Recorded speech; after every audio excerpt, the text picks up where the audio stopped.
बच्चों, स्वागत है आप लोग का हमारे चैनल एज एजुकेशन जून में। बच्चों, आज हम देखेंगे कक्षा 12वीं हिंदी का आपका जो संस्कृत के श्लोक आते हैं और उनका संदर्भ सहित हिंदी अनुवाद आता है। तो 5 से सबसे महत्वपूर्ण श्लोक देखेंगे जो कि आपके बोर्ड एग्जाम में लगातार बार बार पूछा जाता है। उससे पहले अगर आप लोग चैनल पर नए हैं तो चैनल को सब्सक्राइब कर लीजिए और वीडियो को लाइक करिए और अपने दोस्तों के साथ ज़्यादा से ज़्यादा शेयर करिए, क्योंकि आपका जो 24 फरवरी का पेपर होगा उससे पहले आप ये पांचों महत्वपूर्ण श्लोक और इनके हिंदी अनुवाद और संदर्भ एकदम ध्यानपूर्वक पढ़ के जाइएगा, क्योंकि यहाँ से आपको एकदम 100% जो है यही वाला जो है श्लोक पांचों में से कोई एक ना एक मिलेगा। क्योंकि ये पांचों जो श्लोक हैं आपके हर साल जो है बोर्ड एग्जाम में पूछे जाते हैं और इस बार भी जो है पूछे जाएंगे। जैसे पहला वाला आपका है, काव्य शास्त्र विनोदेन कालो गच्छति धीमताम वयसनेन च मूर्खाणां नृत्य कलेहन भाई। यानी कि आपका जो ये वाला ध्यान से प्यार बच्चों आपका ये श्लोक है, ये जो है आपका बार बार जो है आपकी यूपी बोर्ड एग्जाम में पूछा जाता है और इस बार भी जो है 24 फरवरी के पेपर में यहाँ से आएगा। तो इसका हिंदी अनुवाद क्या हो जाएगा? बुद्धिमानों का समय काव्य और शास्त्रों की चर्चा में बीतता है। यानी कि प्यारे बच्चों का जो बुद्धिमान व्यक्ति होते हैं उनका समय जो होता है काव्य और शास्त्रों की चर्चा में बीतता है, और मूर्खों का समय बुरे व्यसनों में, सोने में या लड़ाई झगड़े में बीतता है। यानी कि आपका जो पहला वाला श्लोक है इसका अर्थ हो जाएगा बुद्धिमान व्यक्ति जो होते हैं प्यारे बच्चों उनका जो आपका समय होता है, यानी कि जो बुद्धिमान व्यक्ति और उस कुशल व्यक्ति होते हैं उनका जो समय है काव्य में बीतता है और शास्त्रों की चर्चा में बीतता है। वहीं जो मूर्ख व्यक्ति होते हैं उनका जो समय है वो बुरे व्यसनों में बीतता है, सोने में बीतता है और लड़ाई झगड़े में बीतता है। तो ये हो जाएगा आपका पहले श्लोक का आपका हिंदी अनुवाद। और आप लोग जो है सभी श्लोकों का, इसमें से पांचों श्लोक जो बताए जाएंगे सभी महत्वपूर्ण है, तो आप लोग पांचों का एकदम ध्यानपूर्वक हिंदी अनुवाद और संदर्भ देखिएगा। अब दूसरा वाला जो आपका है कि दिया है उदेति सविता ताम्र एवात इस्तेमेति च संपतो च विपतो च महात्मा के रूपता। या आपका दूसरा वाला भी जो प्यारे बच्चों ये श्लोक है ये भी आपका बहुत महत्वपूर्ण है, और इस क्लास में जो आपकी पांचों श्लोक बताए जाएंगे पांचों आपके बहुत महत्वपूर्ण हैं। तो इसका दूसरे वाले का हिंदी अनुवाद देखेंगे। सूर्य उदित होते समय लाल होता है और अस्त होते समय भी लाल होता है। यानी कि सूर्य जो होता है प्यारे बच्चों आपका उदित होते समय भी लाल होता है, यानी कि सूर्य जब उदित होता है तो आप देखते हैं उस समय भी लाल होता है, और जब सूर्य अस्त होता है यानी कि जब सूर्य अस्त यानी डूबने लगता है तब भी लाल होता है। इसी प्रकार संपत्ति या विपत्ति में महापुरुष एक रूप में रहते हैं। यानी कि उसी प्रकार जैसे सूर्य उदित होता है यानी उगता है तब भी लाल रहता है और डूबता है तभी भी लाल रहता है, इसी प्रकार यानी सूर्य की भांति ही जो आपके महापुरुष होते हैं वो संपत्ति हो यानी खुशहाली वाला समय हो या फिर दुख का समय हो, दोनों समयों में जो रहते हैं एक समान रहते हैं। ना ज़्यादा सुख में खुश होते हैं ना ज़्यादा दुख में दुखित होते हैं। यानी कि आपका महापुरुषों की तुलना जो है इसमें किससे की गई है? सूर्य से की गई है। यानी कि सूर्य जब उदित होते समय लाल होता है और अस्त होते समय लाल होता है, उसी प्रकार जो महापुरुष होते हैं दोनों समयों में एक समान रहते हैं, दुख में भी और सुख में भी।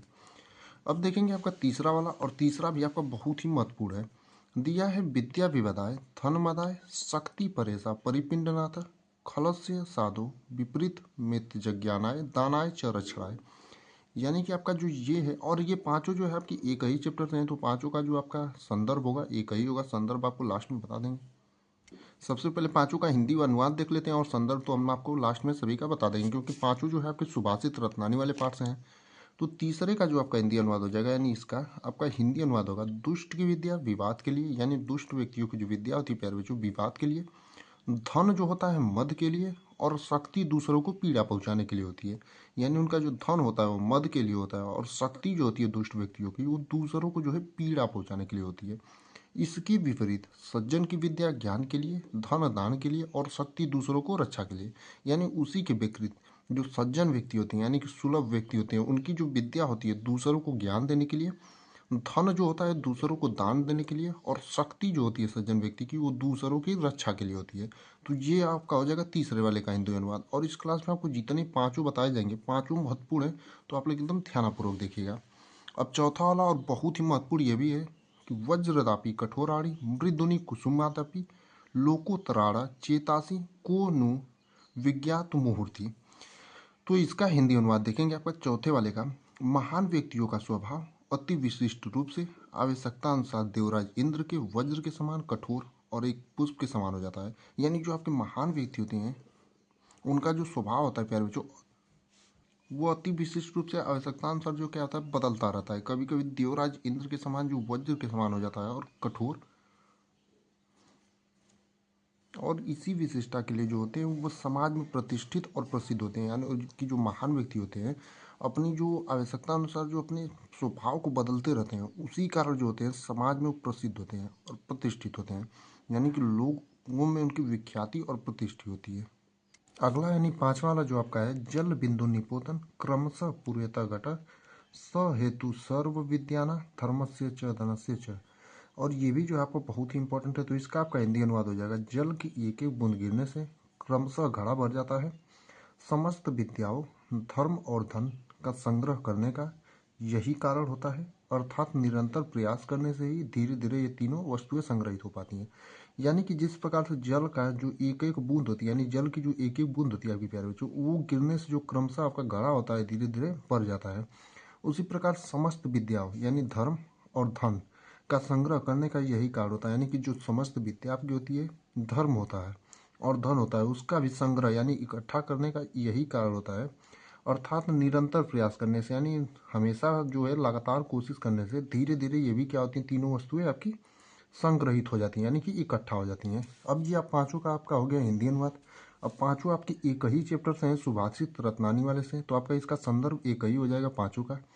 और इसका संदर्भ क्या होगा, प्रस्तुत श्लोक हमारी पाठ्य पुस्तक हिंदी के खंड संस्कृत दूरदर्शिका के सुभाषित रत्नानी पाठ से अवतरित है।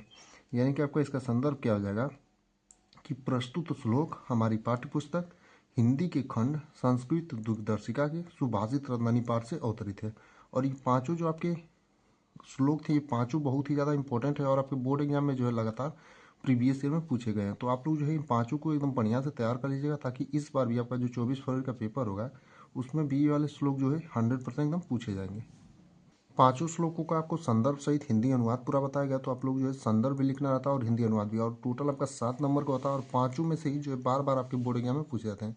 तो पांचों का जो है आप संदर्भ सहित एकदम हिंदी अनुवाद जो है ध्यानपूर्वक स्क्रीनशॉट मार के देख लीजिएगा। बाकी आप लोगों के लिए रोज ऐसी वीडियो इस चैनल पर प्रोवाइड की जाए।